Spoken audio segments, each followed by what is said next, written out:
আসসালামু আলাইকুম। সবাই কেমন আছেন? আশা করছি অনেক অনেক ভালো আছেন।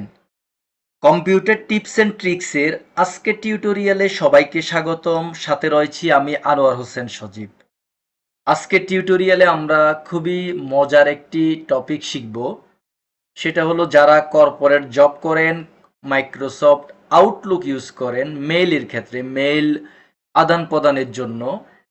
তো তারা কিভাবে আউটলুক থেকে একটা মেল সেন্ড করার জন্য আপনারা শিডিউল করতে পারবেন, বা শিডিউল অনুযায়ী ধরুন আপনারা চাচ্ছেন যে আমি একটা মেল করলাম, সেটা এখন সেটা সেন্ড হবে না, আমার সময় মতো আমি যখন চাচ্ছি তখন সে সেন্ড হবে, এটাকে বলা হয় শিডিউল মেল।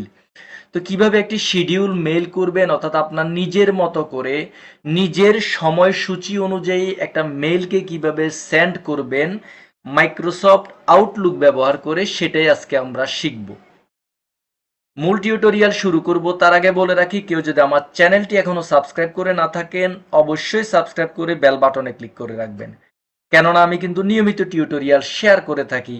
তো আমার সবগুলো টিউটোরিয়ালের নোটিফিকেশন সবার আগে পেতে চাইলে অবশ্যই আমার চ্যানেলটিকে সাবস্ক্রাইব করবেন এবং বেল বাটনে ক্লিক করে রাখবেন। চলুন আমরা চলে যাই মাইক্রোসফট আউটলুকে। ওকে, আমি আমার এটা একটু মিনিমাইজ করে রাখি। তো আপনারা জানেন যে মাইক্রোসফট আউটলুক কিভাবে ওপেন করতে হয়। আমার এখানে দেখেন মাইক্রোসফট আউটলুকের আইকনটা রয়েছে। আমি এটা একটু ক্লোজ করে দিই আপনাদের বোঝার সুবিধাতে, জাস্ট এটা আমি ক্যান্সেল করে দিব। ওকে, এটা আমি এখান থেকে আমি এটা ক্যান্সেল করে দিব, এখানে রাখবো না। তো কিভাবে নিয়ে আসবেন মাইক্রোসফট আউটলুকটা যদি আপনাদের এখানে শো না করে, জাস্ট এখানে সার্চ বারে যাবেন আপনারা। সার্চ বারে যদি এখানে লেখেন আমার এখানে আউটলুকটা রয়েছে, যেহেতু আমি ইউজ করেছি, যদি না থাকে সেক্ষেত্রে আপনারা লিখবেন ও ইউটি। ওকে, ও ইউটি আউটলুক। এই যে আউটলুকটা এখানে আসবে, এখানে ডবল ক্লিক করলে আউটলুকটা ওপেন হয়ে যাবে। অথবা আপনারা কিন্তু এখান থেকে আউটলুকে ক্লিক করে, যদি এখানে আউটলুকের রাইট বাটনে ক্লিক করে আপনারা যদি এখানে পিন টু টাস্ক বার এখানে ক্লিক করেন, এটা এখানে কিন্তু চলে আসবে। জাস্ট আমি এখানে ক্লিক করলাম, দেখেন এখানে চলে আসলো। একটু বলে রাখি, মাইক্রোসফট আউটলুকটা কিন্তু আপনাদের মেইল অ্যাড্রেস দিয়ে অর্থাৎ জিমেল দিয়ে কিন্তু আপনারা পারবেন না। এটার জন্য আপনাদের যে কর্পোরেট মেলগুলো রয়েছে আপনাদের, সেগুলো দিয়ে আপনারা কিন্তু মাইক্রোসফট আউটলুকটা ওপেন করতে হবে, অর্থাৎ ইউজ করতে হবে।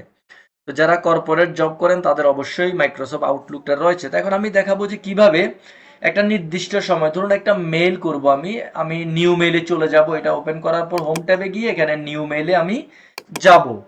নিউ মেইলে যাওয়ার পরে যে কোনো কাউকে আমি ধরেন টুতে রাখলাম, আমার আমার মেইল অ্যাড্রেসটা আমি রাখি। এই যে আমার মেইল অ্যাড্রেসটা টুতে রাখলাম। এখানে আমি সাবজেক্টে যে কোনো কিছু লিখলাম, ধরুন লিখলাম সাবজেক্টে টেক্সট বা টেস্ট, লিখলাম টেস্ট মেইল। ওকে, আমি টেস্ট মেল লিখলাম। এখানে যা কিছু আমি লিখলাম, এখানে লিখলাম হ্যালো। ওকে, সংক্ষেপে আমি লিখলাম। এখন আমার কাজ হচ্ছে, আমি চাচ্ছি এখন ধরুন এই যে 10টা 39, এই যে আমি যদি সেন্ডে ক্লিক করি, এই যে এটা সেন্ড হয়ে যাবে। বাট আমি চাচ্ছি না এটা 10টা 39-এ না যাক, আমি একটা নির্দিষ্ট সময় পরে চাচ্ছি। কোন সময় চাচ্ছি, আমি জাস্ট চলে যাব, অপশনে চলে যাব। অপশনে যাওয়ার পরে এখানে দেখেন এই যে থ্রি ডট রয়েছে, এই থ্রি ডটে আমরা ক্লিক করব। ক্লিক করার পরে এখানে দেখেন ডিলে ডেলিভারি, এই ডিলে ডেলিভারিটা আমরা ক্লিক করব।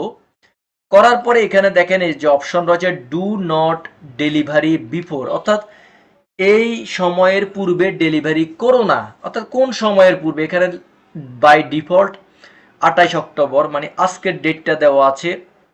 আপনারা অ্যারোতে ক্লিক করে এখান থেকে কিন্তু ডেট চেঞ্জ করতে পারবেন, অর্থাৎ আপনারা যে ডেটে চাচ্ছেন, ধরুন চান যে আপনারা আগামীকালকে অথবা আগামী পরশু অথবা আগামী মাসে যে ডেটটা চান সেটা সিলেক্ট করবেন। আমি আপনাদের বোঝার সুবিধাতে আজকের ডেটে রাখলাম।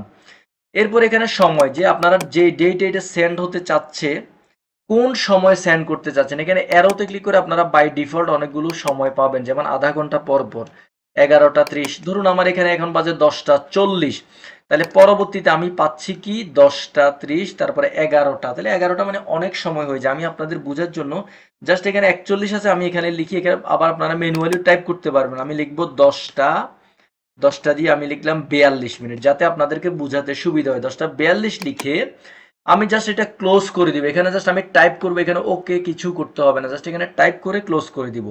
অর্থাৎ আমি চাচ্ছি 28 অক্টোবর আজকের ডেটের 10টা 42 এটা সেন্ড হোক। এখানে ক্লোজ করে আমি জাস্ট সেন্ডে ক্লিক করব। দেখেন কি হয়, সেন্ডে ক্লিক করলে আমার এটা দেখেন আউট বক্সে কিন্তু পড়ে আছে, আউট বক্স, এই যে আউট বক্সে মেলটা যাচ্ছে না। অর্থাৎ যেহেতু আমি সিলেকশন করে দিয়েছি 10:42, যতক্ষণ পর্যন্ত 10:42 বাজবে না ততক্ষণ পর্যন্ত সে কিন্তু সেন্ড হবে না। একটু আপনারা এখানে কিছুক্ষণ একটু ফলো করেন, কিছুক্ষণ লক্ষ্য করেন, দেখবেন যে 10:42 যখন বাজবে ঘড়িতে ঠিক এটা কিন্তু সেন্ড হয়ে যাবে। এখন এখানে আউটবক্স এটা পড়ে আছে, জাস্ট আপনারা এই যে 10:42 বাজছে, এটা কিন্তু কিছুক্ষণের মধ্যে এটা কিন্তু সেন্ড হয়ে যাবে। আমি যদি একটু ইনবক্সে চলে যাই, আবার যদি আউটবক্সে একটু রিফ্রেশ করে দিই, এটাকে এখানে যদি সেন্ড রিসিপ্ট দিয়ে দিই, আমার মেলটা চলে যাবে 10:42, যে আমি সে দেখেন আমার এখানে 10:42-এ অটোমেটিক্যালি মেলটা চলে গেছে। অর্থাৎ এভাবে করে আপনারা আপনাদের মতো করে নির্দিষ্ট সময় আপনারা শিডিউল নির্ধারণ করে মেলগুলোকে আউটলুকের মাধ্যমে সেন্ড করতে পারবেন। অর্থাৎ আপনারা যদি চান যে না আমি এখন মেলটা সেন্ড করব না, একটা নির্দিষ্ট সময় পরে যাবে, 2 দিন পরে, 5 দিন পরে, অথবা 1 মাস পরে, যে কোনো টাইম আপনারা ইচ্ছাগুলো দিয়ে দিতে পারবেন। আশা করছি ক্লিয়ারলি বুঝেছেন। যদি আপনাদের বিন্দু পরিমাণ উপকার হয় তাহলে ভিডিওতে অবশ্যই লাইক দিবেন, কমেন্টস করবেন এবং আপনার বন্ধুদের মাঝেও শেয়ার করবেন, যাতে করে আপনার বন্ধুরাও নতুন নতুন টিউটোরিয়াল পেয়ে মাইক্রোসফট এক্সেল, মাইক্রোসফট ওয়ার্ড, এছাড়া মাইক্রোসফট পাওয়ার পয়েন্ট এবং কম্পিউটার টিপস অ্যান্ড ট্রিক্সে এক্সপার্ট হতে পারে। তো সবাইকে এতক্ষণ মনোযোগ সহকারে আমার টিউটোরিয়ালটা দেখার জন্য অসংখ্য ধন্যবাদ জানাচ্ছি। সে সাথে বলে রাখি, ফেসবুকে কিন্তু আমার পেজ রয়েছে, আপনারা চাইলে সেখানেও ফলো করে রাখতে পারেন, কেননা আমি কিন্তু নিয়মিত ফেসবুকে টিউটোরিয়াল শেয়ার করে থাকি। আমি আমার ফেসবুক পেজের লিঙ্ক আজকের ভিডিওর ডেসক্রিপশনে দিয়ে রাখবো, আপনারা চাইলে সেখান থেকে ফলো করে রাখতে পারবেন। এছাড়া আমার কিন্তু ডেসক্রিপশনে মেল অ্যাড্রেস দেওয়া থাকে, আপনারা চাইলে সেখানে যোগাযোগ করতে পারেন, আমার সাথে মেল করতে পারেন আপনাদের যদি কোনো স্পেশাল রিকোয়ারমেন্ট থাকে। তো সবাইকে আবারও ধন্যবাদ জানাচ্ছি, সে সাথে পরবর্তী টিউটোরিয়াল দেখার আমন্ত্রণ জানিয়ে আজকের মতো টিউটোরিয়াল এখানে শেষ করছি। সবাই ভালো থাকুন, ধন্যবাদ, আসসালামু আলাইকুম।